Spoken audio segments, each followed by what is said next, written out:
So there, if it's now, it should be showing me. Now, Gary, if you go to that link and click the play video.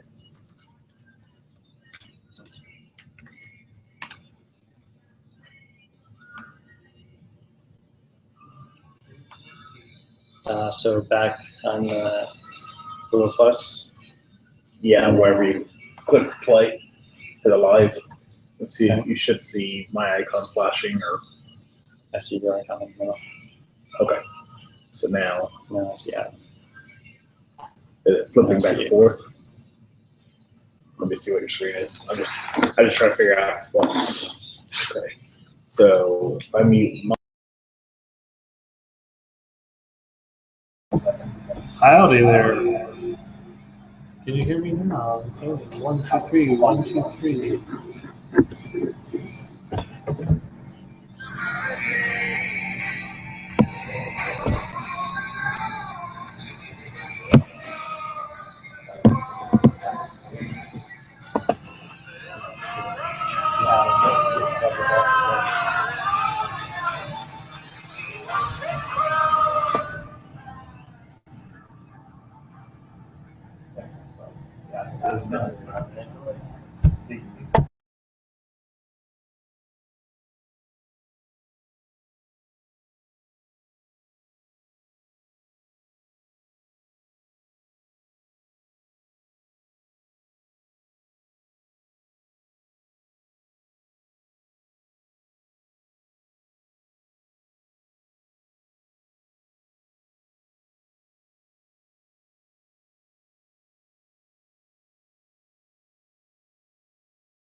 Hey, Gary. Hey, Jeff. Hey, Philip. Hey, Philip.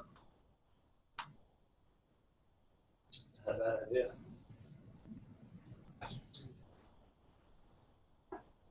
Second one back looks I was going to get into the photo one, so I could put a whole crap load of stickers like that.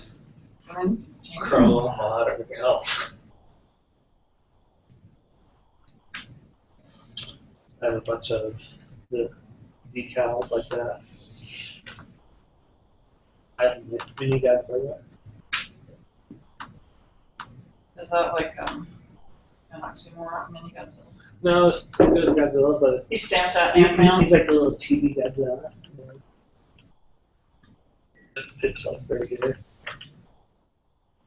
It was full size Godzilla, you know, I did a couple buildings, put it across.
Also, you need this video.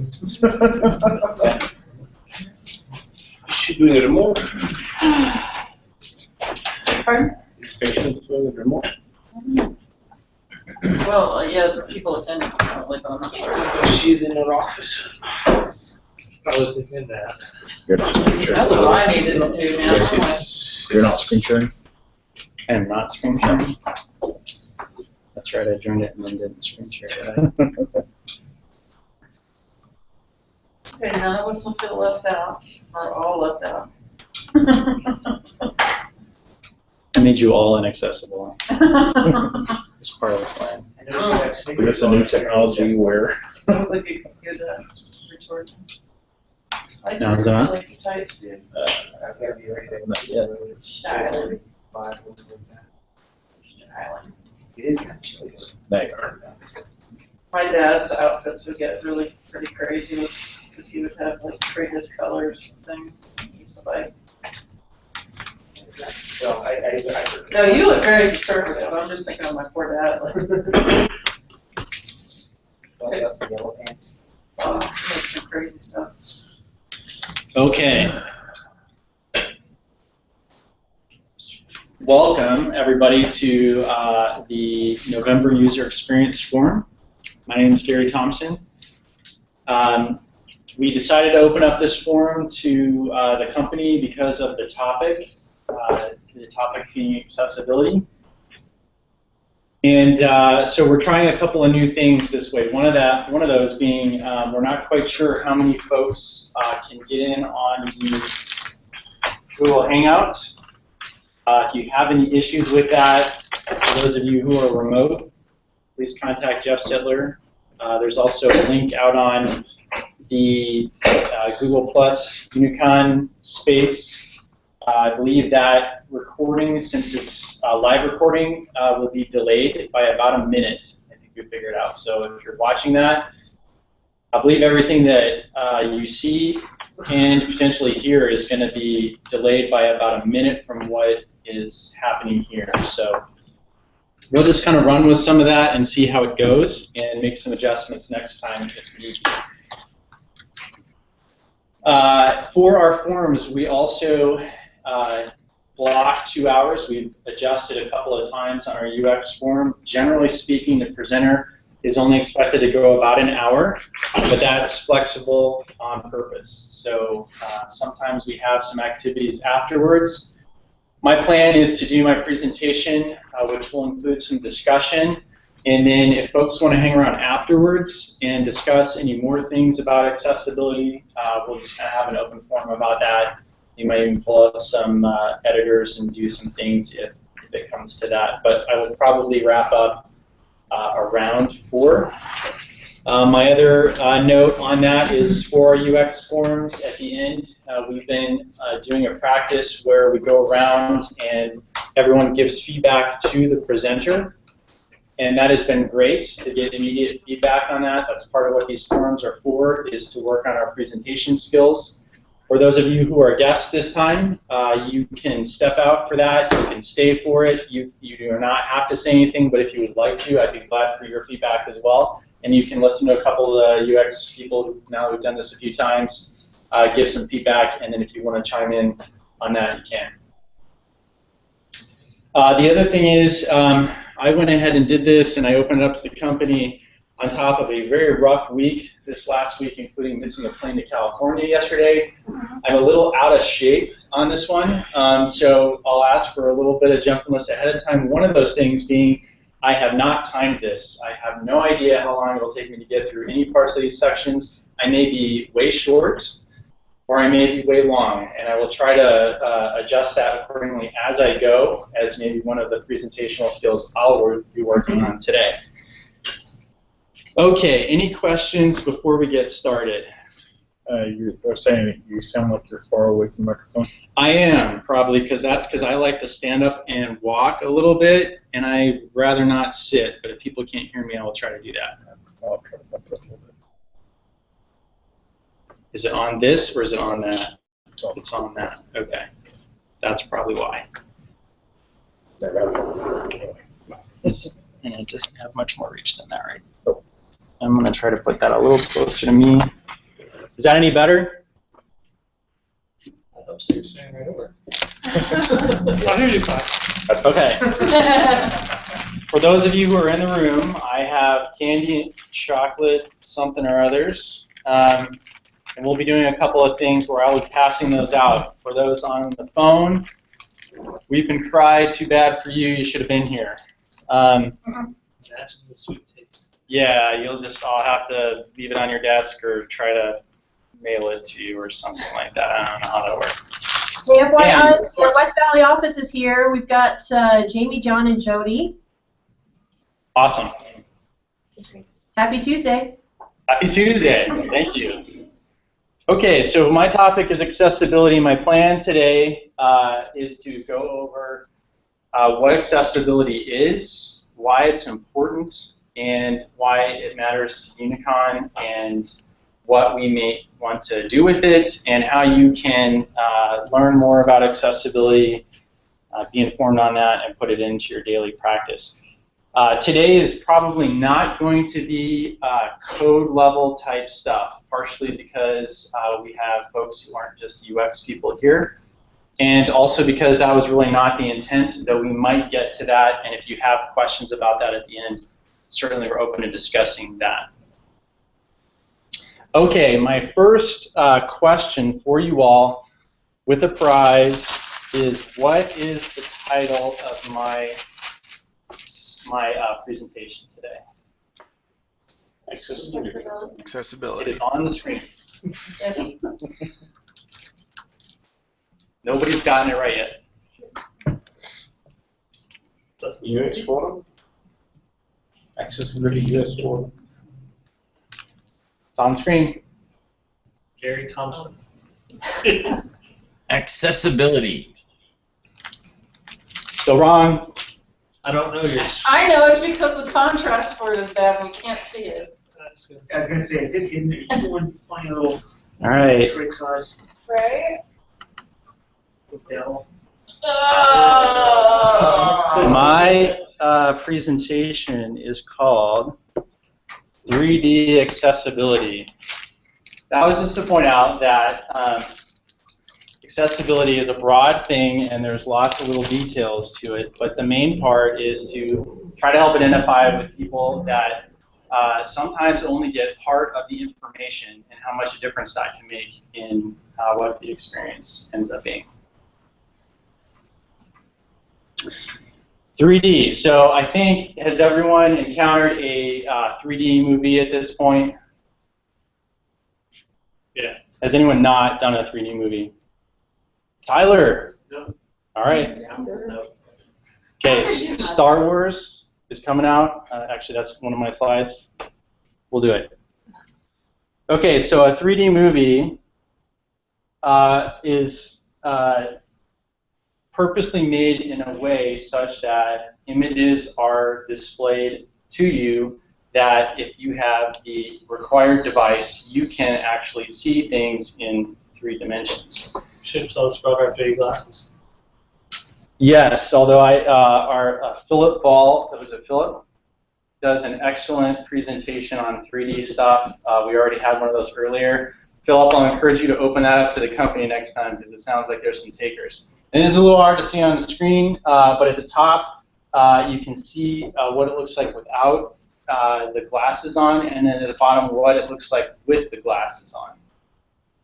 Has anybody had to sit through a 3D movie without the glasses? I have. Did you sit through the whole thing? That's why.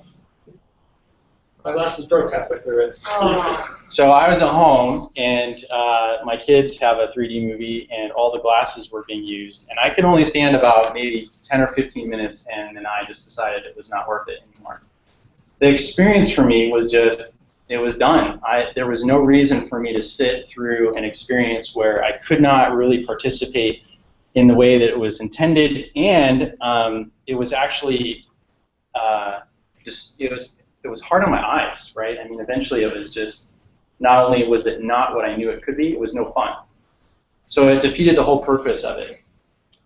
This illustrates another concept about accessibility, which is how the experience is presented sometimes requires some assistance. And for those of you who have been in a 3D movie, you all are using an assistive device. And that device is a pair of 3D glasses. So with those glasses, you get one experience. And without those glasses, you get a totally different experience. The one experience is very cool and fun and enjoyable, maybe except for sometimes the annoying way that the 3D glasses fit or don't fit or crumple or something else. And the other is an experience that's really not worth experiencing at all. And here's my shameless Star Wars plug. There are actually Star Wars 3D glasses you can get. So check that out. The coolest form of assistive devices right there. All right, so for today, my 3Ds of 3D accessibility are going to be defining accessibility,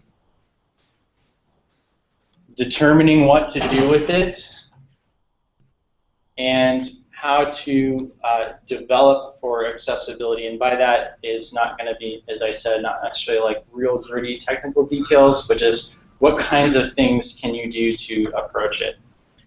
I have one question. Should I ask? Go ahead. Yep. When you say accessibility, what does it encompass? I mean, what are we talking about? Are we talking just like security accessibility, or That's the way we present information? What? Fantastic question. Yeah. Like I need my. that is our first D, which is to define what is accessibility that we're talking about. What does that mean? So let's define that. And first thing we're going to do is have a pop quiz, because you always should have a pop quiz. And everybody loves them. And everybody loves them. And if you get them right, I have candies. Okay. And those of you that are on the phone, you'll have to yell out your answer or put it in the chat. Okay, first question. Web accessibility means making the web accessible for everyone. This is a true or false question. True or false, web accessibility means making the web accessible for everyone. False. I heard false. 2 for you. Okay, first one out. False. Why is that false? I think accessibility is more like a generic thing, rather not just to web. It could be like you talk about movies, right? Yep. That's one medium. Accessibility is across mediums. I mean, as a generic definition. Okay, good point. I am speaking specifically about web accessibility here. I think Okay. that it's kind of impossible really to make it accessible to everyone. You can't account for everybody's individual issues without causing problems with helping, one group you fix, the other group you mess up. So I don't see how you can fix them all for everybody.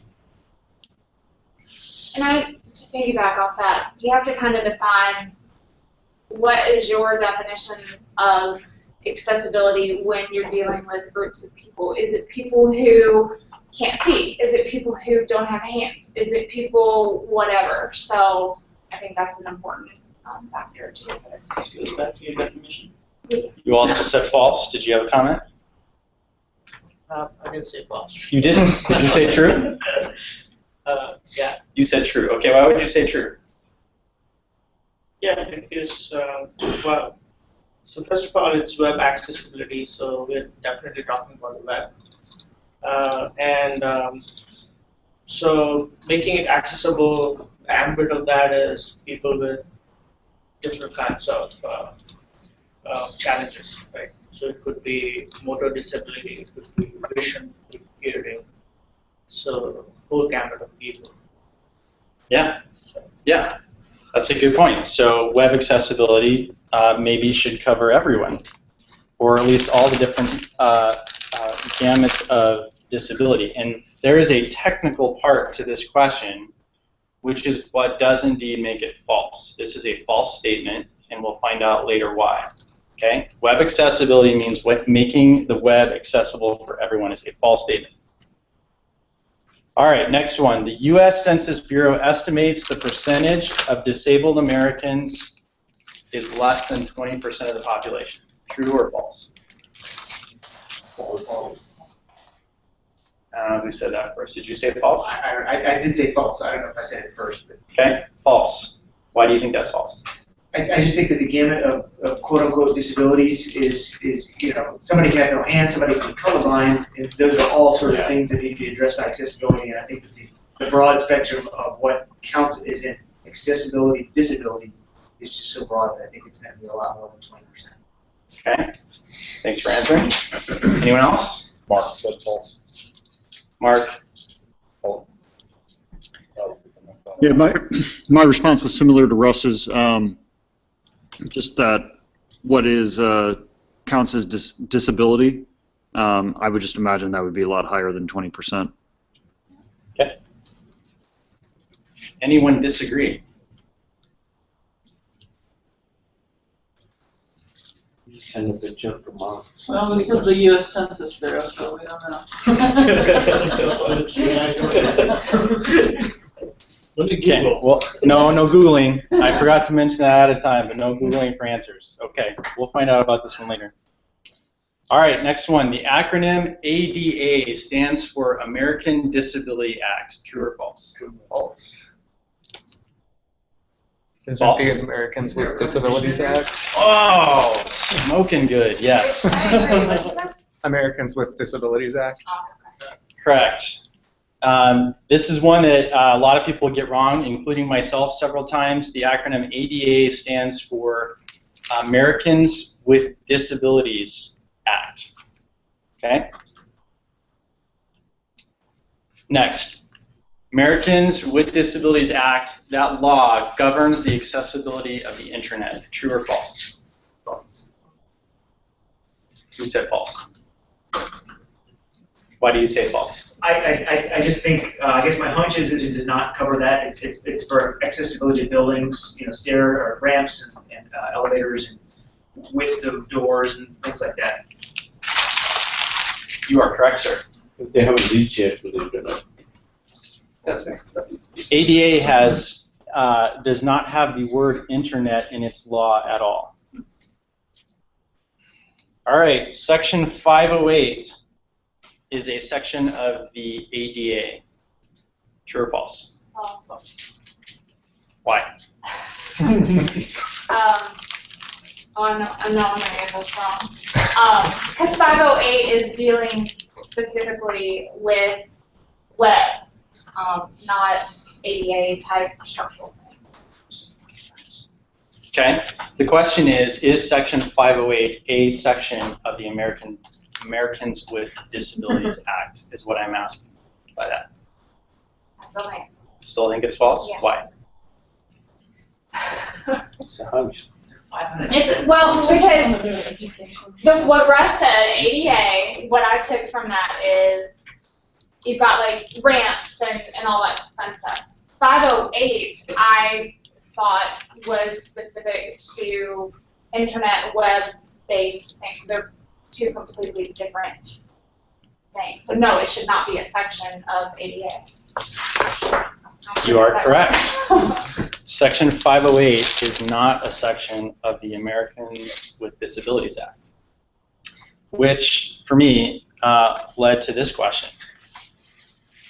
And I don't know anybody in the accessibility space, if you talk to anybody about accessibility, you will hear this phrase, ADA Section 508, in the same sentence, like right next to each other, no breaks, no explanation, no anything else. So why do people say that? Section 508 is not actually in the Americans with Disabilities Act at all. We'll get back to this. I think there's a reason for why people say that or what they mean when they say that.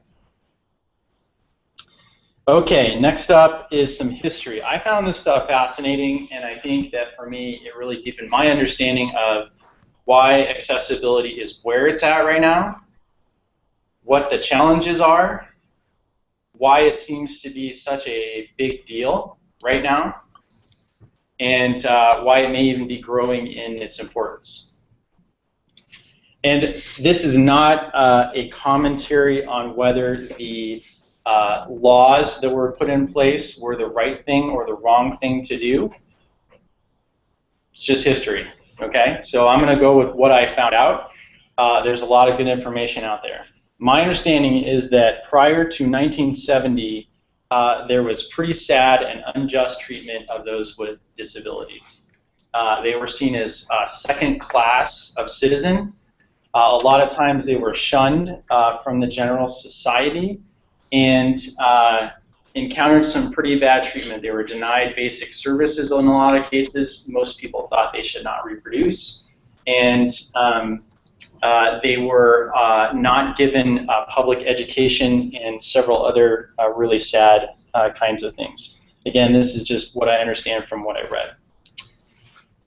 Then, in the 1970s, was a follow-on to the civil rights movement where disabled Americans, there had been kind of a groundswell of activity there and a lot of advocates and people stepping forward and trying to ensure that those who were disabled also had equal rights and were treated equally and fairly. What that amounted to was that in 1973, there was the Rehabilitation Act. The Rehabilitation Act basically said that there should be services provided to those who are disabled. And so this law basically just said these services need to be made available from the federal government in particular, but across the board to anyone who is disabled. And this was a very significant first step in ensuring that those with disabilities were not treated unfairly. What that law in essence did, if you could come up with a simple definition, is basically just say that even though you're disabled, you are still a human being, and you should be treated like one. Then in the 1980s, following that decade where there was a lot of advocacy and investment in trying to push this forward in the 80s, there were a lot of cases for those who were disabled and the treatment that they were receiving or not receiving, and a lot of law started to come into play. Nothing had been established yet apart from the Rehabilitation Act, but there was a drafting of the Americans with Disabilities Act that started into the latter half of the 80s. As that was happening, there was a discussion about the scope of the law. And I found this interesting. Pastrami sandwiches, but not prescriptions, actually became a fighting slogan for the movement. And I'm not sure, but I've never quite heard a slogan quite like that one. Seems a little bit of a mouthful, but what they were basically saying is, why is it okay to enforce an accessible sandwich shop if right next door there is not an accessible pharmacy? And this just had to do with the question of scope. And so those who were fighting for this said, if we're going to look at especially public institutions, public companies, if you're going to go accessible, scope is 100%. You can't only say, like, these kinds of institutions have to be accessible, but these kinds of institutions do not have to be accessible. So I could go, you know, if I was in a wheelchair, for example, and you made the sandwich shop accessible, and I could finally go get the sandwich I wanted, but I can't manage to get into the pharmacy next door for my medicine, that's probably not a sufficient law. Interesting. You need your Tums after pastrami. That's right. And your breath mints, probably. Yeah. So the scope was very broad, but it tended to focus on 3 specific areas where this is where most of the change happened as the law was being brought about. That was in stores, education, and public transportation. Okay, stores, education, public transportation. So we see that with that focus, we'll look at that later as something that is critical for why that's important right now to us. Then in 1990, they actually passed the Americans with Disabilities Act, what is called ADA. That happened right as George W. Bush became president. This was a quote at his speech at the signing of that law. And what, in essence, this law does, ADA, is it basically says that you cannot discriminate based on disability. You cannot discriminate based on disability. And we'll get back to that later. This partially answers the ADA Section 508 statement that people will make. Okay, again, ADA, that law, does not mention the internet at all. Why do you think that is? Okay.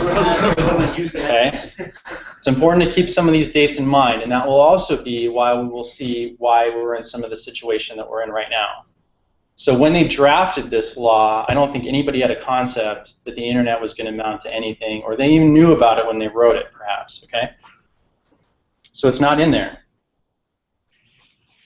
1994, this is 4 years later, is when the W3C came into being, and we'll see why this is important in a little bit. In 1997, 3 years after that, this is 7 years after the ADA law, the W3C establishes an initiative called the Web Accessibility Initiative, WAI. Then in 1998, a year after that, there is a reauthorization of the Rehabilitation Act. A reauthorization. So it actually went under one amendment I think in the early 90s, and then it was reauthorized, amended and reauthorized again in 1998. Can anyone tell me when the Rehabilitation Act was originally signed? 1970. What was that? 1970. Close? Wasn't it? 69. 73. 73. Okay, so how many years is that later that this was reauthorized? 25. Yeah.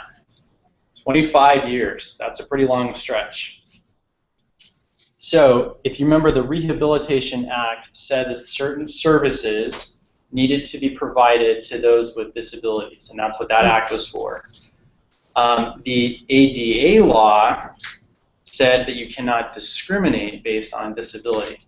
So this reauthorization, one of the amendments was Section 508, which now answers our question as to why Section 508 is not part of ADA, because it's not actually in that document or law at all. It is actually in the Rehabilitation Act. That's where Section 508 exists. Section 508 specifically states around laws around that the federal government cannot purchase or contract with another entity in electronic and information technology unless they are provided accessible solutions.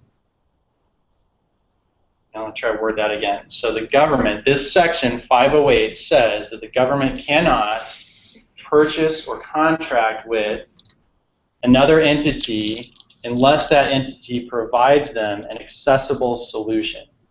So this is the first time in law that it really deals with anything related to the internet or the web at all. And in Section 508, it does explicitly state some things about how to make web pages accessible. Okay?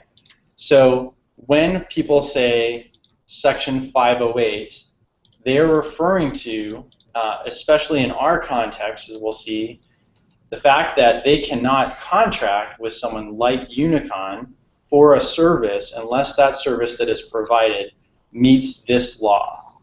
Because otherwise they're in violation of the law, and that amounts to a lot of trouble. Okay, so just take note of this date. Anybody remember that year? 73 or 98? 98.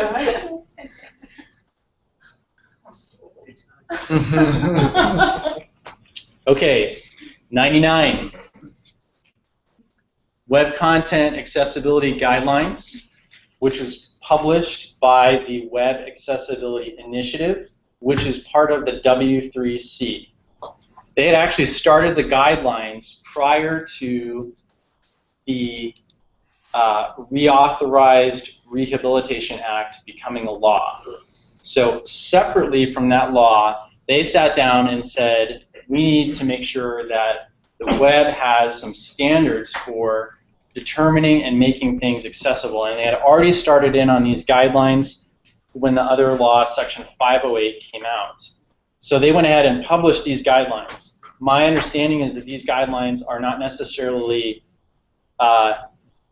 divorced from that law, but they were not the source of that law, and they have some separate things in their own first version of those guidelines. However, their guidelines met all of Section 508's law, such that if you followed the WCAG 1 guidelines to the T, you could be relatively sure that you had met Section 508 law.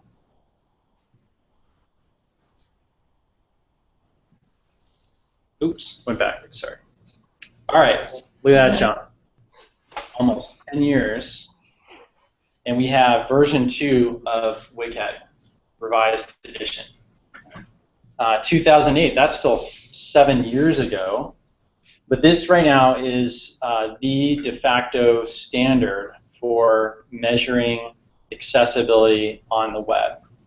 It is a improved version of their 1.0 guidelines and has some important points to it. 2008. 2014, the WAI, again, part of the W3C, comes out with a recommendation for accessible rich internet applications, also known as ARIA. You've probably heard that term if you've been around the accessibility space. I was surprised because I thought this had been out longer, and it probably has been in draft form, but it just became an official recommendation March of last year.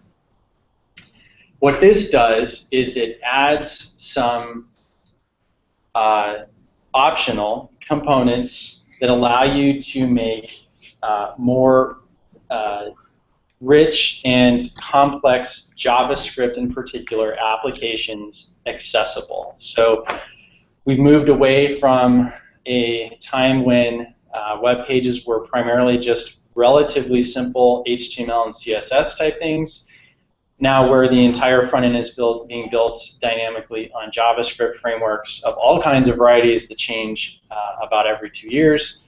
And that creates a really crazy space to try to set any standards about how to make sure that that stuff is accessible. Especially when there's a lot of dynamic components to those pages, there are a lot of considerations that come in for accessibility and ensuring that those with disabilities can get that content and make use of that content. That's what this standard is for. All right, let's go back to ADA Section 508. So why do you think, let's start with that, why do you think that people say that statement? Based on what we just learned, anybody have any ideas or thoughts? Why do you think people say ADA Section 508? They refer to the rehabilitation document saying ADA Section 508. I didn't hear the last part. part. They refer to that rehabilitation document which was released later. So referring to the rehabilitation document that was after ADA. After ADA. So that's their kind of way of saying ADA plus rehabilitation document.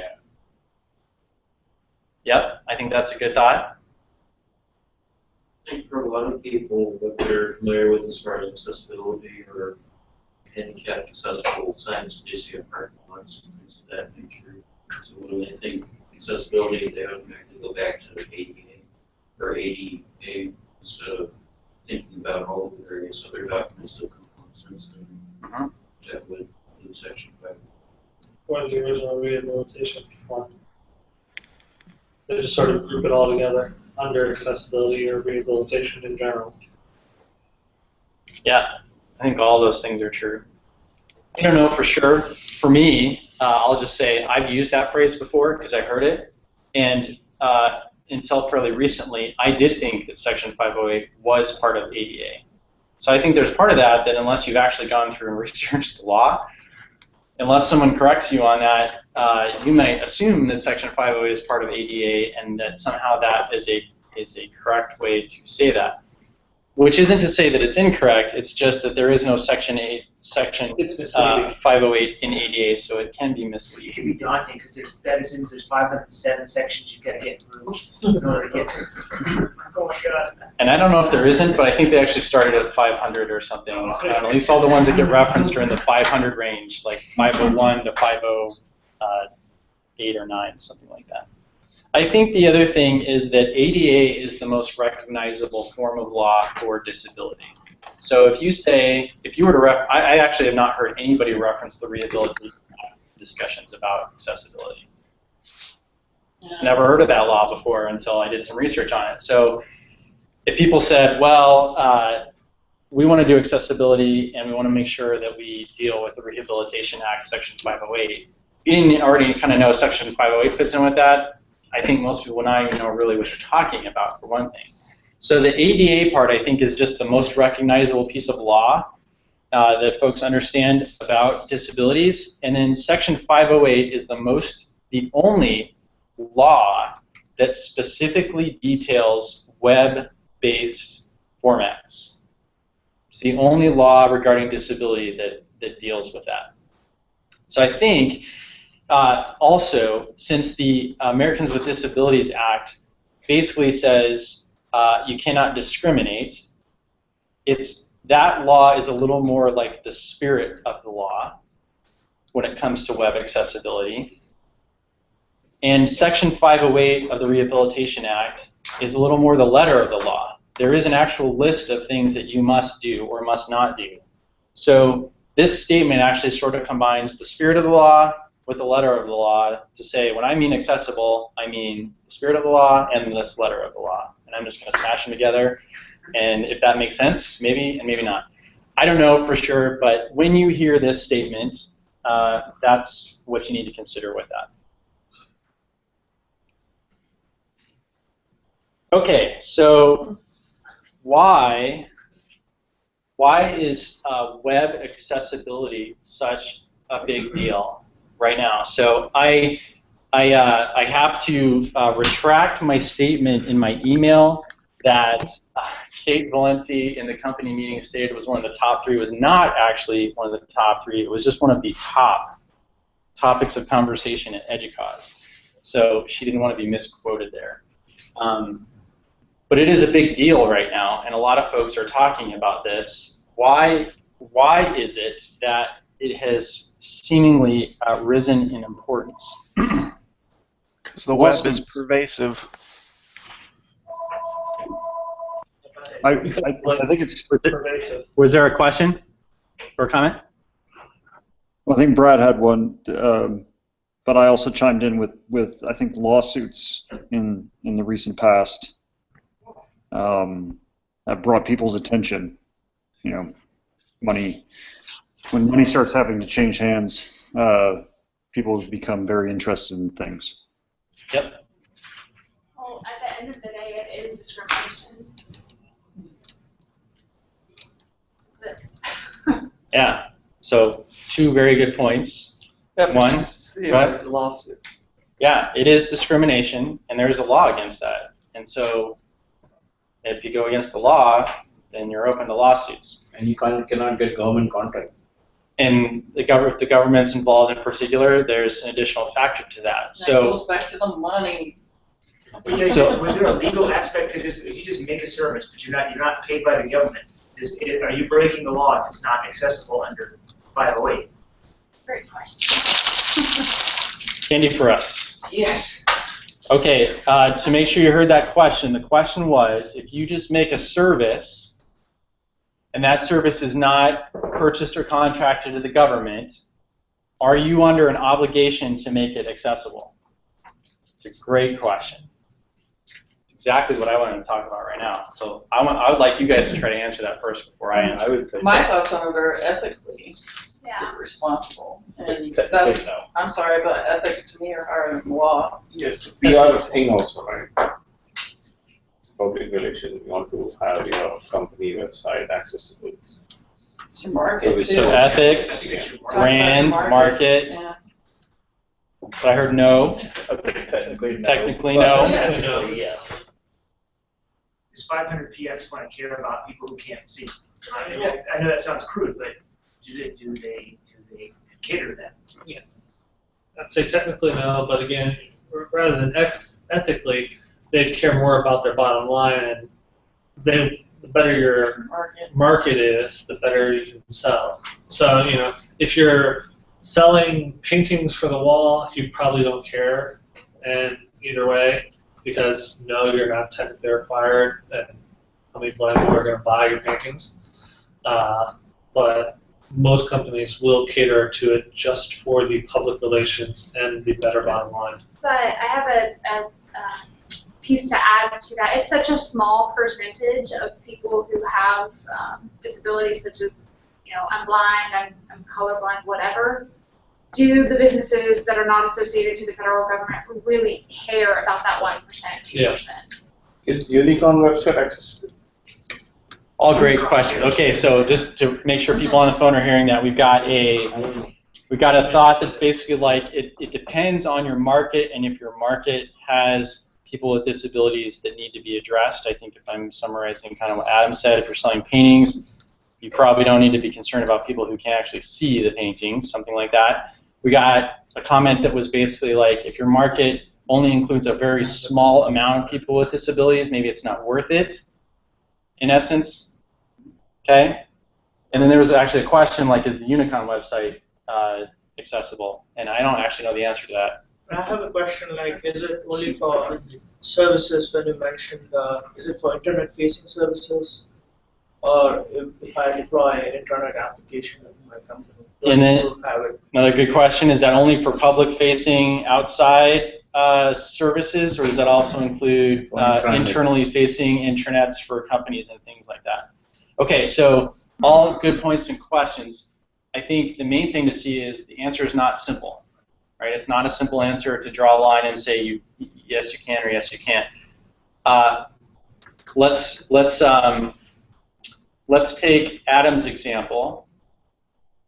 We have you're a store that sells paintings, and a consumer who is blind sues you and says, I cannot buy a painting from your store because you did not make it accessible to me. Do you think that that person who is blind has grounds to sue Adam's company on the basis that he can't see the paintings? I would say no. Because if they're somewhere else in the world or whatever, how are they going to know when there's a visual indicator that they can proceed to do something? Like crossing the street. Not all crosswalks have an audible or an alternative method other than a light. Okay, so see it. So Did you say they wouldn't sell it to him, or that they couldn't see the painting? That's a different thing. He could not, the person with the lawsuit, the blind person, could not purchase the artwork. Okay, well that's discrimination. Yeah. Sorry, did I describe that the wrong way? I would say that's definitely suable. Then. I mean, I'm saying I'm not.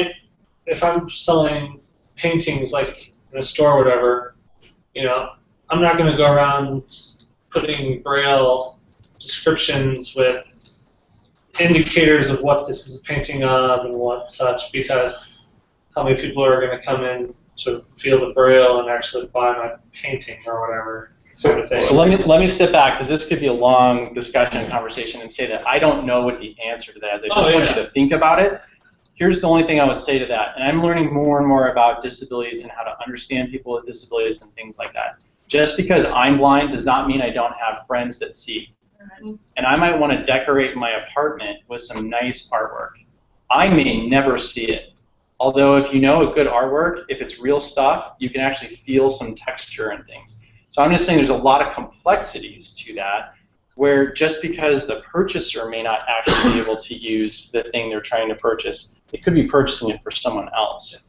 So but let's back up one more step and think, is there a law, we just went over the laws, is there a law that says that you must provide accessible art or you've broken the law?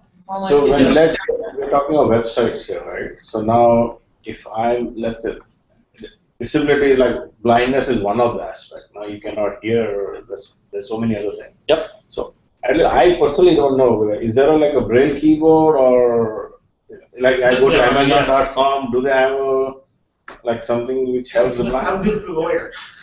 Okay. There are systems that'll translate websites into Braille input. Yeah, and there's all kinds of ways to interact with sites. The answer is something that lawyers have been trying to sort out for a couple of decades. And that is that you can, I'm sure, go on to the news, search any of the news, and find successful lawsuits from people with disabilities against for-profit and even non-profit, potentially, entities out there that have nothing to do with the government. Nothing at all. At that point, it comes down to the ethical considerations of whoever's jurying those cases, which goes back to ADA, which says, broadly, you cannot discriminate against someone with a disability. Now, how you interpret that is a whole different ballgame. Okay, so All I want to point out is that the only law that exists in detail is Section 508 about websites. That's it, and it pertains to government institutions that are procuring or using services. That's the only specific law that way. But there is a very broad law that can be interpreted all kinds of ways. What I would also like to point out, though, is if you remember these three symbols from earlier, it was the main things that changed or received the most emphasis in the scope of the law was stores, education, and public transportation. Now that was in the 70s, 80s, and 90s, where they were all brick and mortar, right? Where are all the stores and education and even some of the transportation now? All the services are online. Most all those services have moved online or are moving online, which I think is why this is such a big deal right now. All that complexity to deciding what has to be accessible and how is just moving with the place that it exists. So now that all the companies have set up a website for you to deal with, then they have to also tackle that like a storefront. That is a storefront that anyone with a disability should be able to interact with. So just a quick question. Was there a certain situation that happened that caused them to move from WCAG 1.0 to 2.0? I mean, you just made a comment that most of these things are moving online. Did something happen? Evolution of the web. Yeah, the web just changed a ton. And from 98 to 2008, there was a lot of things that changed. Okay. 99. Correct. Good catch. Yeah,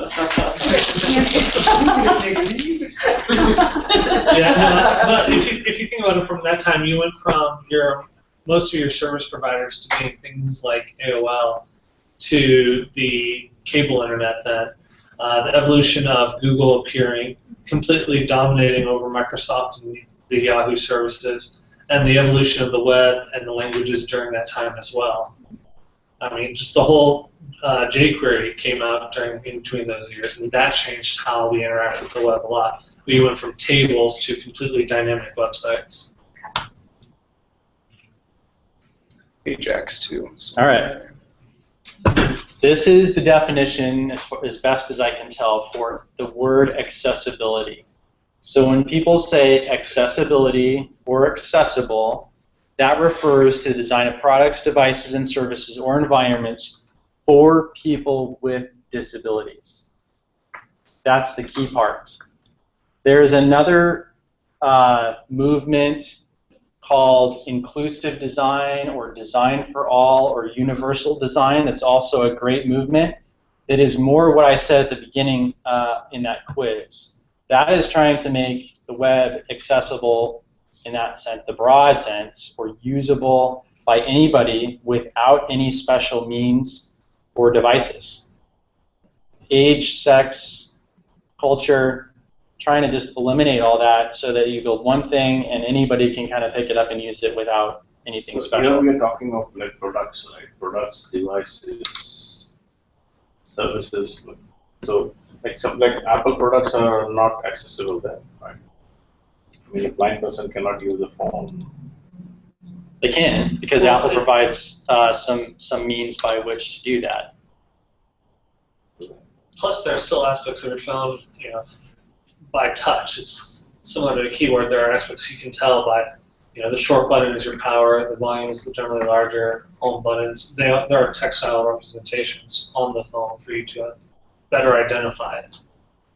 So I think the key thing to note here is that accessibility means that you are specifically addressing people with disabilities. This is not, accessibility does not mean you're like everybody, but you are specifically giving attention to people with disabilities. That is the definition of accessibility. Are you also intentionally trying to exclude things like racial degradation and those kind of concepts? Is that an important distinction in accessibility? You are trying to, did you say? Exclude. Exclude. Excluded from this discussion of accessibility. Because I always feel like from the customer's point of view, and that's what seems seemingly what we want to get to, is what are our customers telling us they want, and can we keep the scope trimmed down to where we can satisfy, keep getting paid, satisfy the needs, do the right thing, all that kind of stuff. Yes, so accessibility as a cost, I think, is what that sort of boils down to. And how much do you balance that against other things like modern design, supporting older browsers and devices, new functionality, right? Where does it fit in? So that's part of the discussion. I don't know that there's an easy answer for that one either, other than for most of Unicon's clients thus far, who are in government or education, meaning government, we are required by law to meet those laws. Some of the institutions themselves know that and are more stringent or on top of it than others. But in the end, there are laws in place that could result in lawsuits or things like that if this is not met. But that is the definition for accessibility. So when we talk about accessibility, it is specific to people with disabilities. One question. Go ahead. Questions? One part of accessibility I'd like to see better defined is, especially at least as far as legal requirements go, is what the range of, well, how broad you have to be, because we talked about modernization of older browsers. Generally on one of the projects I came off of, we did studies of who was actually visiting the site, what their browsers were, to see what the range we had to support was, and we determined that I think it was like 1.6% were still using Internet Explorer 6.0. But it was determined that it wasn't a broad enough range or user base to still support, or not even one. It was like 0.16. Here's what I will say about this generally as my understanding, based on what I know about the laws. Section 508 says the government cannot purchase or contract unless what they are provided is accessible. I believe it is the case that the onus falls on the governmental institution to ensure that whatever they get is accessible. Yeah, that's what my question So is. they could pass that on to Unicon and say, you're going to build us a greenfield application for X. When you do that, one of your requirements is that it must be accessible. For this or for everything? And then there is an open discussion about what does that mean? What are we talking about?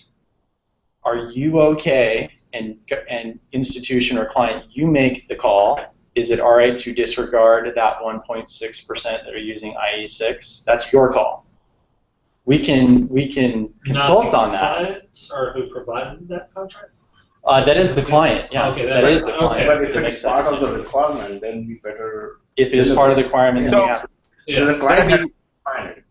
Sorry. Gary, in that case, you make the site accessible. The medium by which the user gets to it, I would think you would meet the accessibility guidelines with a common usage requirement of, that 1% of a certain browser type. Well, if your site is accessible, it's not that browser type that you're catering to for a user. They have another choice to use your site that would make it accessible.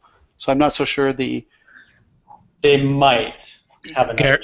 Gary, Mike Salzberger, I can add to Brad. The last client that I was at, we did work for the federal government, and the lawyers for that client determined that as long as you publish what browsers you support and which and the opposite of that being that you don't support, then it would be fine to not support IE6 as long as you publish that you support IE7 or whatever you do support. So to kind of summarize that, I think back to what Russ started with, which is, do you have to support those things? And the answer to that is generally no. as long as the client is okay with that and makes that determination basically, right? If the client's okay with that, then really the onus is on them if it comes down to that being a problem. As Brad mentioned, a lot of the accessibility law, when it comes down to a principle, one of the key principles is if they cannot do it this way, you must provide them an alternative means by which to do that. So as long as you've given an alternative way, that may be sufficient, which is to say, upgrade your browser or use a different one. In most cases, people can do that. I don't know all the details. I've run into some situations where there are some user bases like schools are generally the ones who can't. They don't have control over their own environment, so unless the school changes it, they're using IE6, right? So there's a couple of those kinds of things. So just it's kind of a case-by-case basis, but as consultants, I think we need to be really sure that the client understands that it's really kind of their responsibility to make the business decisions about that and the legal ramifications with that. Whereas we can affect certain things in the product that we're going to make based on those assumptions.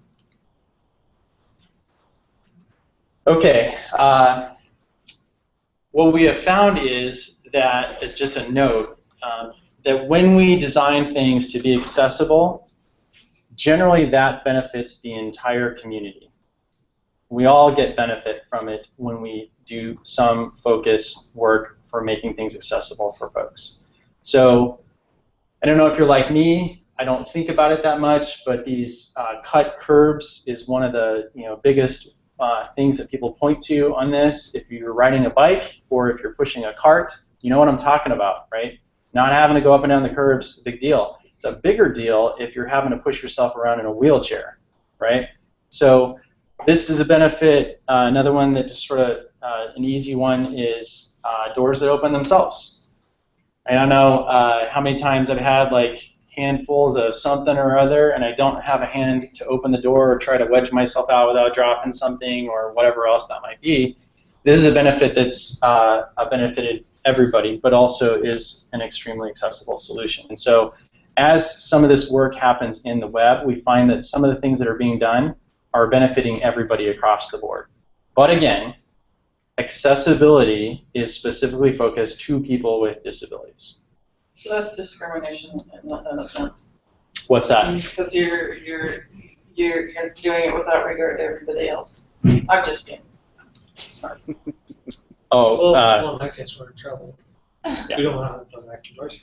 Okay, and I think I'm closing in on 4 o'clock. It's 4. And I have not even finished my first D. So this will go back to my, I didn't time this ahead of time. And it looks like I wanted that. So I didn't plan for that as well as I could have. I'd probably do another session that maybe covers some of the other things after this. But let me try to wrap up with this first section at least. So if we're talking about accessibility is specifically focused to people with disabilities, how do you define that? Right? Because that's important. If accessibility is specifically focused at people with disabilities, how do you define that? Who's in and who's out, and how do we know what we're doing there? So again, we're talking to web-related. Web-related stuff. This could be a broader conversation. I'll just tell you, like, this generally is still one of my first gut reactions when I think about people with disabilities, right? Hunchback of Notre Dame. I mean, maybe you're all going to be funny. Maybe I'm the only one who thinks this way.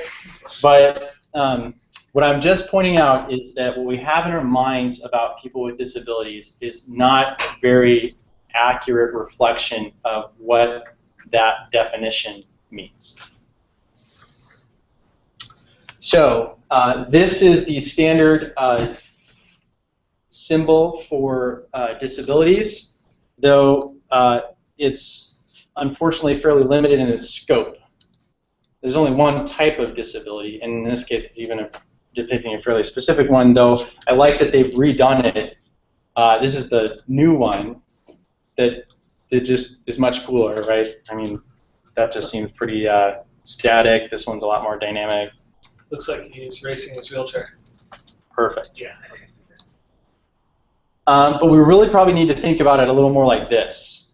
So disabilities, generally speaking, and I have not by any means exhausted the definition of all kinds of disabilities, but they generally fall into one of 4 categories. Those categories being, like with the wheelchair, physical or mobility disabilities. The brain representing people with cognitive disabilities. So some kind of shortcoming or disability in the way their brain operates or the way they think or the way they perceive things, perhaps. The bottom left corner with the hands representing translation for people who cannot hear or have difficulty hearing, so an audio disability.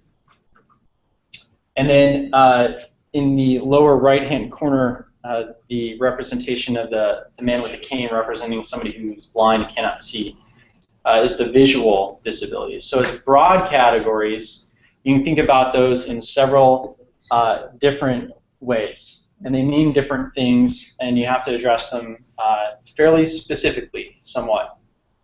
So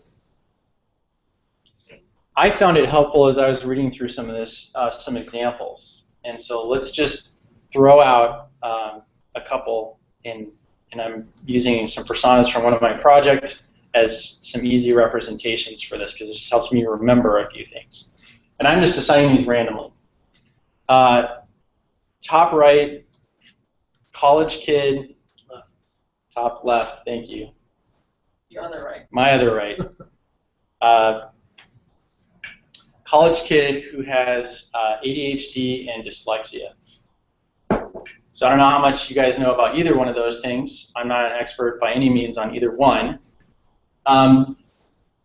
ADHD has 2 different components, but basically in the end it means that they have trouble focusing. They get easily distracted. Dyslexia is a translation, a break in the translation of what a person sees and how their brain receives that information, particularly in regards to reading. So how might this gentleman have issues with a website, do you think, having those 2 disabilities? Long wait times. Yeah. Too busy, too much words. Too much to read, Maybe long too wait many times, visuals. too many visuals, especially those annoying animated things. So one thing that's an easy one that I heard for someone maybe with like an ADHD is there's content over here, but there's a blinking or moving advertisement over here can almost destroy my concentration for actually getting through the content that you're trying to deliver, right? In the middle, we've got a lady who has repetitive stress injury. This is where her day-to-day job for the last 25 years has been on keyboard, and she's done damage to the carpal tunnel and related tendons and things inside of her wrists, and she cannot spend hardly any time using a mouse in particular, but even extended keyboard use is a problem. How do you think that affects web usage? I'd like to say, I would say this is the drag and drop matching question. Somebody like that. You know, what I like to say about those are you testing their knowledge or are you testing their fine motor muscle control? So she would probably have trouble with that. Just long form fields where you have just a one page where you have to just, without having a chance to break off and use a mouse.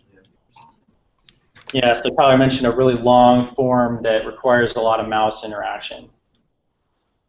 So The one thing I thought of what she probably uses a speech interface for whatever she does. Or a verbal interface. yeah, there are a lot of them now. Scroll down, next. If you have to do a lot of text entry, sometimes they'll have a text-to-speech interpreter so they don't have to be on the keyboard typing a whole bunch of things to get it in. And sometimes they'll read it out to me potentially as well. Top right, broke her leg. and has crutches for the next 12 weeks. How does that affect web usage? I use it on mobile device. Responsive design would have to be easier to use if you're trying to juggle kinds of different objects. So Tyler said making sure that your site's mobile responsive and can maybe be done one-handed even. I have my other arms are taken up on crutches. It's tricky, right? That doesn't necessarily have a huge impact on the web. She could sit down somewhere and use the computer or device and probably be normal otherwise. But one thing to point out is disabilities can also be temporary. And you've probably all encountered your own temporary disabilities, right? Okay, bottom left, gentleman is blind. Screen readers. Screen readers. Okay, that I think tends to be our classic example, is the gentleman who's blind. And while that does need specific attention, I guess what I'd like to point out is there is a large range of disabilities that is not just blindness that need to be considered when you're talking about people with disabilities. Okay. In the middle, we have severely reduced vision and color blindness. Color schemes have to be contrast. Again, you probably have screen reader assist. Enlarged display magnification. Yeah, making sure you never lock down your font sizes. Make sure you always allow the browser to control that. Yeah, one thing that I forget myself, because I'm not thinking about that much, but I tried it actually earlier today on one of the things I was working on, is it is a requirement that that the site is still readable and operable with the style sheets turned off. So if you remove your CSS file, even if it's ugly, it should still be readable and operable. Okay, bottom right, we have a gentleman who's got shaking hands. How does that affect web accessibility, I think? Again, the fine motor control mentioned for this lady with stress trauma kind of things. You know, multiple mix and match kind of forms, drag and drop things aren't going to be too reliable, especially if you have to do fine. You know, you have multiple columns and you've got to drag one to the other placement, specific placement. Long data entry areas are probably going to be rough just because of typos, or you know, without the lack of control, precise control, you won't have. And just links or action points that are very small that have a finite action point that would be hard for them to trigger. Yeah, I always forget the name. It's like Fitz Law or something like that. It's one of those Captain Obvious things, but it's like the bigger the object is, the easier it is to activate it. So don't make really small clickable actions or links. Right? That's, in this case, this gentleman, it doesn't hurt his arms or hands to do it, but he can't keep the mouse in the same spot with any regularity in a way to click on something very precise. So the way you would combat that is making large clickable actions. That's not an entire solution, but anyways, hopefully that gives you a picture of that. So when we talk about people with disabilities, here we go. Is the number less than 20%? Yes, that was true, but just barely. Okay, according to government consider disability as well. According to the U.S. Census Bureau, and this is an estimate, it is estimated that 19.4% of the broad population has some form of what they will qualify as a disability that is covered under those laws. So, so this is something that they based also financial assistance on. So you know that this is under, because they're cutting out some of the people. I'm sorry, I'm kind of an advocate for my sister for her schizophrenia because that's a disability, and she has a very difficult time finding and keeping a job because she gets paranoid and it's crazy, and so it's hard. So some people who do have these disabilities are not on that list. Yeah, this is by no means an accurate number. I would not say that at all. Yeah, that's why I mentioned like the government when you said that. It is government qualifications. Is it Section 508 or the ADA? This is U.S. Census Bureau. Or 508 or ADA. What's that? But We got to go and say that. but is it the number for 508, the Section 508, or for ADA? Yes. And it's for the ADA, correct?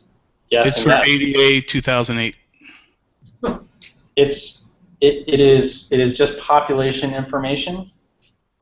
In the essence, it boils down to each individual case, if you will. But what this is saying, I guess the only point about this is, according to the Census Bureau and however they categorize that, them being a official government arm, would say that out of any given population, roughly 20% of your population is going to have a disability.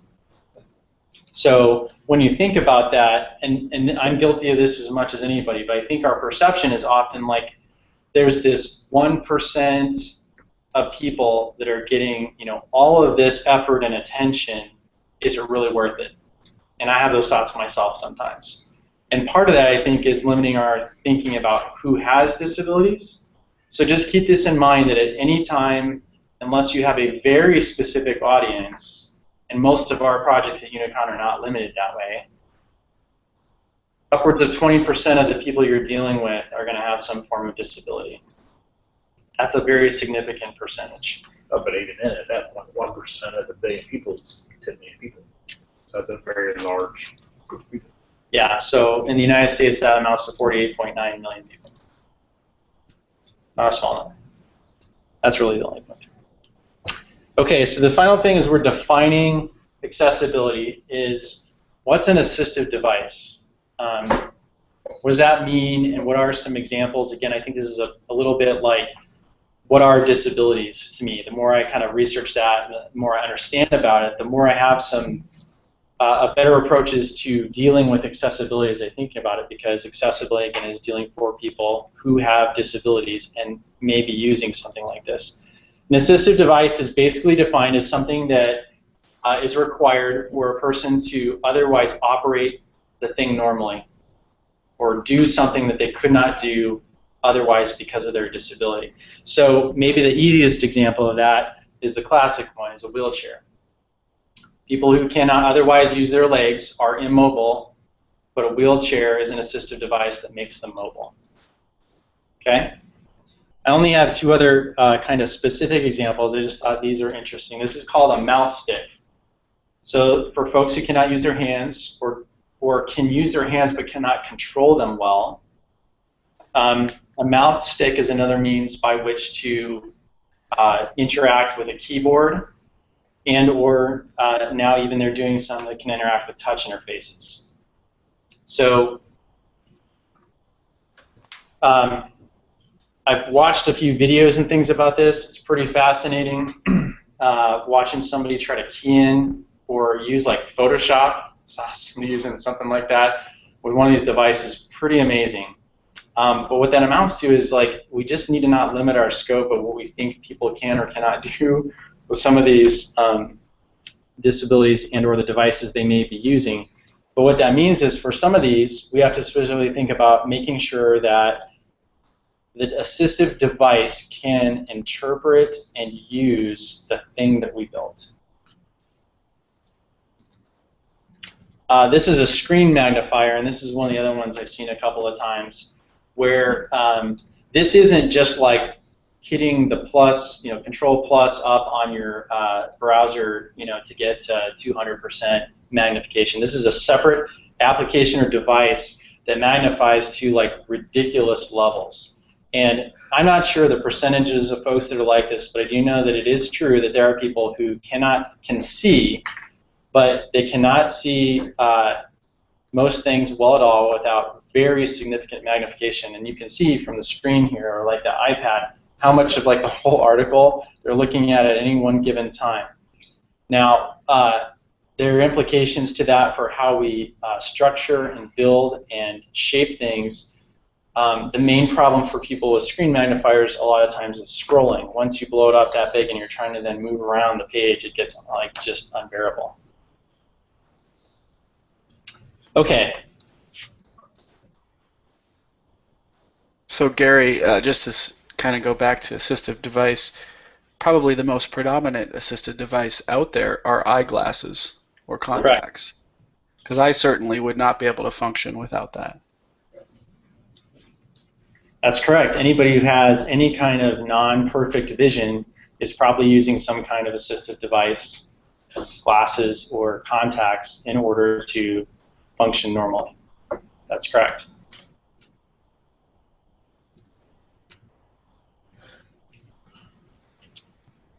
Okay, I am going to roll really quickly through this next section and then wrap it up there because I don't want to hold you guys over too long and see if there's any questions. So I'm going to kind of fly through this next section. Here's my, so determine, my second D is basically like, now that we've defined accessibility, we have a better sense of what that means and who it's for and what we'd have to consider.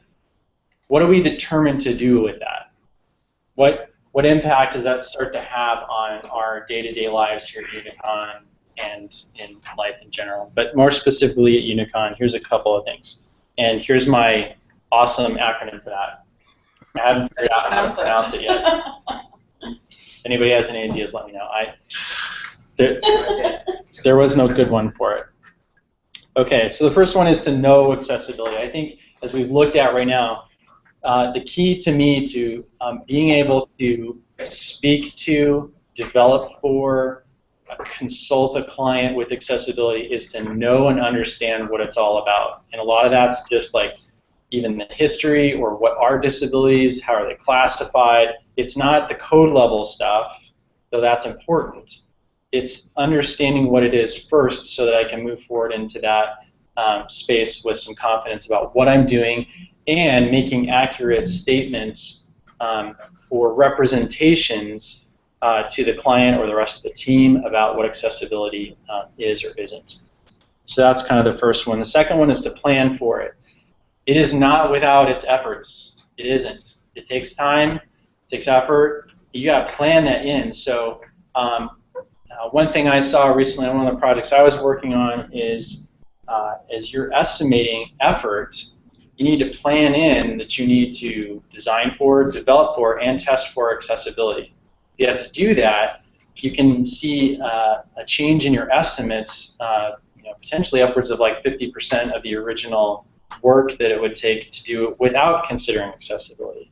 So plan that into your work. Plan it into your projects. Where are you going to have accessibility reviews? When is that going to happen?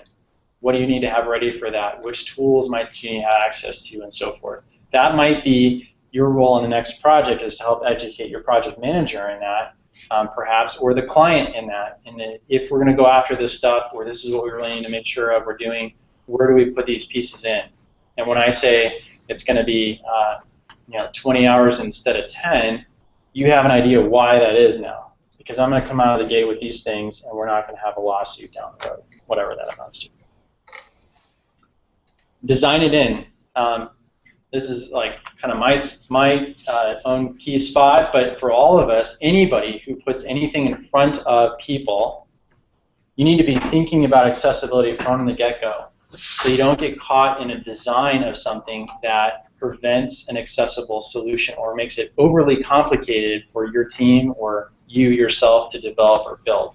So thinking through some of those pieces, I have some resources on that. We can talk some more about this maybe at the next session, or come grab me. I can point you to some resources for some of those things. Develop accessibility. So that's actually the code level. What am I doing to ensure that my product that I'm putting out, the service that I'm doing, meets the accessibility guidelines?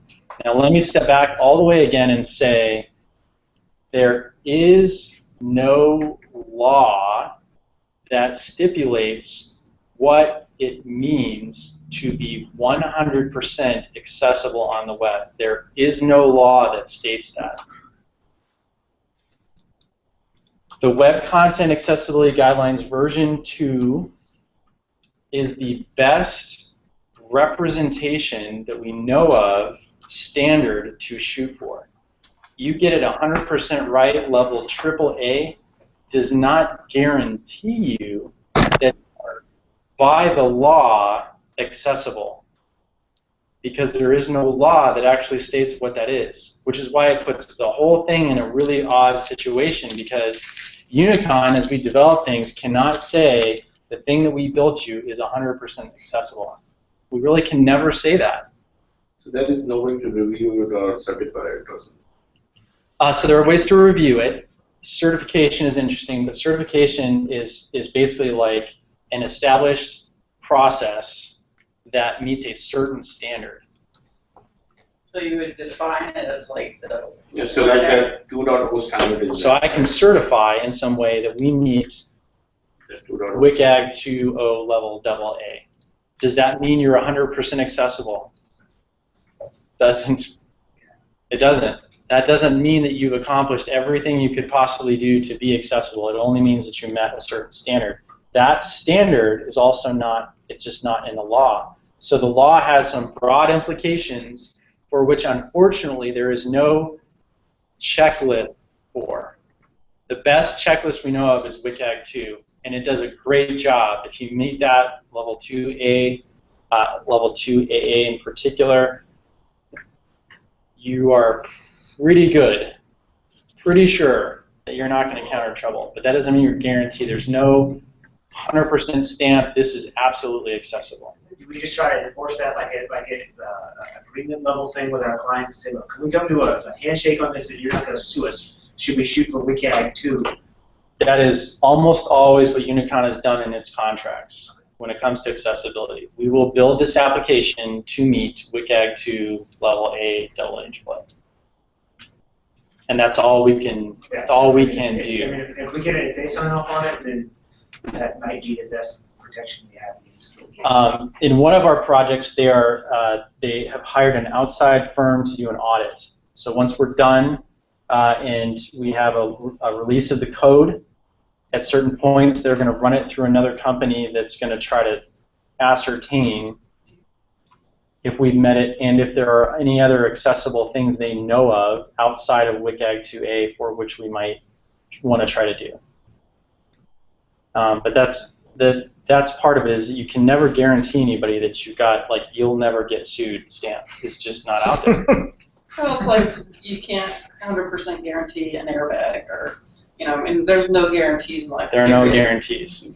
But I think that there's a misunderstanding sometimes by our clients who think that there is such a thing out there. It's like, well, we want it to be accessible. And by that, behind that statement, they mean, like, you're going to, it's 100% accessible when it's done. So we just need to help them understand, well, A, there's no law for us to work against that actually means that.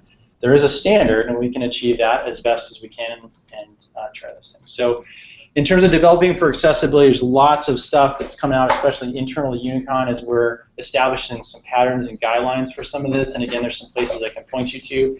There's a couple of real specific or common issues that come up around making certain things accessible, and we have some information on there that's out there. Test for accessibility. This falls generally on individual developers to be testing for their code to pass certain levels of accessibility. And there's several tools out there. Generally, this also means testing with a screen reader to ensure that, things like keyboard-only support and some different aspects. Do you have the standards for this? Any standards? Well, we are going by what our client is dictating to us on that. That's pretty much what we're doing. But yeah, And we're having to use 3 different screen readers, which is interesting. Yeah, so for those of you who are in the UX space, you're used to this, right? There's several different browsers. You'd think that if you specify the same code to each browser, it would interpret that the same way and present it to the user the same way, right? We specify the same thing, doesn't happen. Specify the same thing and you can get 4 different results depending on the browser. So there is no reference implementation for screen reader. Well, in the end, it's the same problem.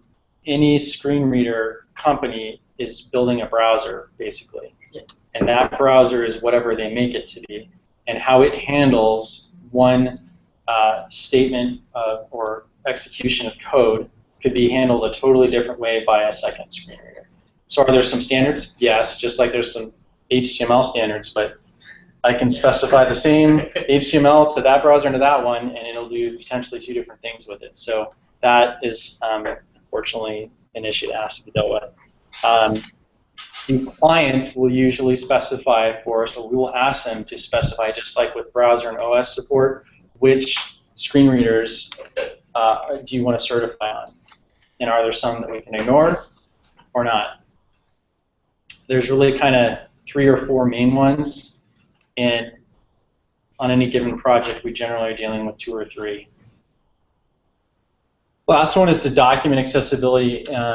There's some great resources that we're starting to put together that have some standard practices that outline some best ways to achieve some of these results, some best tools to use, and some of those kinds of things. But the other thing that we learned in one project where the accessibility was challenged is that the best thing that you can do is document in your JIRAs, probably in particular, whether they're separate JIRAs or the JIRAs that you're working on, that accessibility was considered and worked on and resolved and put into code and things like that, that you can demonstrate that you put an effort towards it. That goes a long, long way against lawsuits like that, where someone says, you haven't done anything to ensure that this is accessible. We have, and can we work on whatever's left? Because if you have an issue, we'd love to resolve that. But again, a lot of that comes through the client, right? They're really dealing with the client first, and then we may resolve some things, but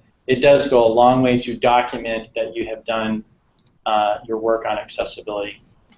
Do you want to be pretty specific on what you did? Yes. Okay. I can get down to like very... Put in ARIA tags. Yep. Okay.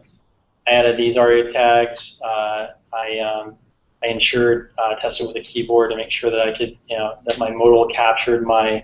I can't leave the modal until I click one of the modal actions, tab order and things like that. I could do that all with the keyboard. I didn't have to touch a mouse. You don't have to like really write out long descriptions with that, but especially if you can show that there were issues that came up as you were testing, like found this, it didn't work with a keyboard, or some of those kinds of things that resulted in JIRAs that you resolved. That kind of stuff goes a long way. And then finally, consulting accessibility. So as we talked about now in a couple of different spaces we've gone through this, we're consultants, right? And in the end, the client is the one that gets to decide by and large, but we try to offer up what's best for the client and how to best get there. And we have, on any given project, a varying degree of influence over how that goes. As was mentioned in the company meeting, accessibility is a big deal. And for us as Unicon, mostly working with governmental institutions, they are on the hook for it. So for us to be knowledgeable about that, even some funny things, I think, like if it came to it, being able to tell them that, like, no, Section 508 is actually not part of ADA, just goes, it's like any conversation you might have where you can separate like the people who know what they're talking about from somebody who's just using a buzzword, right? So the more that you know and understand and can describe those things and help people understand, well, accessibility is not for everybody, it's just for people with disabilities. Well, what does that mean? Well, here's some examples. So the more that we can, as Unicon, demonstrate our expertise in that, in points of projects where we've been successful, the better we'll be as consultants. And we can win quite a bit of work, honestly, on just this front. Yeah. Okay. I am over my time already, and there's quite a whole another bit about this that I think I'm going to do another time. So let me jump past some of this. All right, let's just run over this really quick and review. So I just want to make sure you guys can all answer these the correct way now. So these should be the same questions. Web accessibility means making the web accessible for everyone. Not for people with disabilities. No, for the people with disabilities. That's the technical part about it. It does not mean for everyone. Estimates the percentage of disabled Americans is less than 20%. Yes. Yeah, but what percentage is it? 19.4. 19. That's right, you all get a candy. The acronym ADA stands for American Disability Act. Americans with Disabilities Act is the correct thing. Yeah, we've been paying attention. You guys are doing good. ADA law governs the accessibility of the internet. No, that's section 7. ADA law does not mention the internet at all. It's not specific to that. Section 508 is a section of ADA. No. No, it's a section of the Rehabilitation Act. And why can't I ever spell accessibility right? I don't know about you, but every time I try to type it, one of my eyes goes in the wrong spot. I don't know what it is. So same thing with internationalization, I think, that got abbreviated I8N. The number in the middle is the number of characters that is taken out between the first letter and the last letter. And for this reason, that nobody can spell accessibility right without problems typing, at least I just never done it. You can abbreviate accessibility A11Y. Maybe you've seen that, maybe you haven't, maybe you like it, maybe you hate it, but if you're having trouble spelling it, that is a way to... It's annoying, the editor. Is that a 1 or L? Let's see. Oh, no, somebody made an L after all. Okay. All right. Thank you for being willing to spend the time on that. I hope this has been enlightening and helpful. I think there could be easily be some follow-on with some more specific kinds of things that we could talk about, and maybe I'll look at doing some of that. Are there any final questions before we move into our feedback? I just had one, Gary. As far as, so historically we've been attempting to work towards the Web Content Accessibility 2.0 guidelines, but what about now, since the ARIA spec went final last year? Is that 2.0 plus ARIA, or, I mean, everything we're doing is rich internet applications now?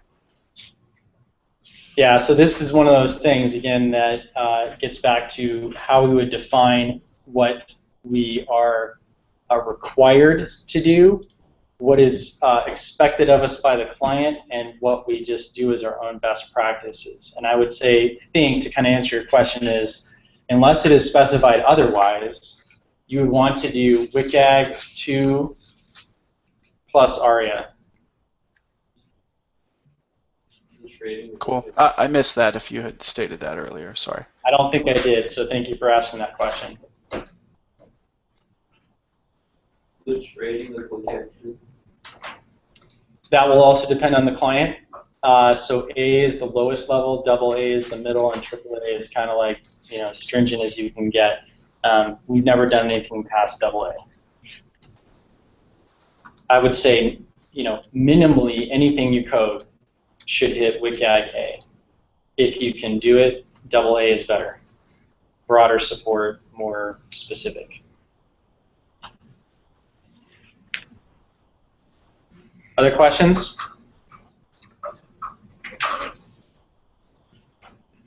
Okay, anyone who needs to step out, please do so. We'll start with feedback, if you'd like to stay for that.